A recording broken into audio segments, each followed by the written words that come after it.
সোনু,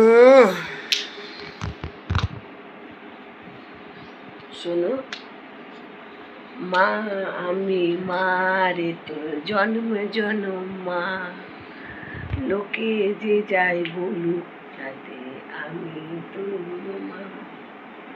সোনু, আমার সোনু আজকে পয়লা বৈশাখ, আমার সোনু আজকে চিকেন খাবে না, বলে মাটন নিয়ে আসো, মাটন খাবো মা। আমার সোনু বলে মাটন খাবো মা। ও মাটন খেতে ভালোবাসে, চিকেন খেতে ভালোবাসে, চিকেনটা বেশি ভালোবাসে, তো আজকে চিকেন খাবে না বলছে, আজকে মাটন খাবে। ও বাজারে যাবে, মাটন কিনবে, না শোনো?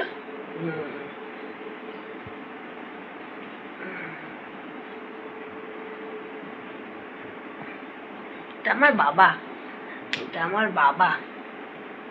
কার বাবা? এটা আমার বাবা।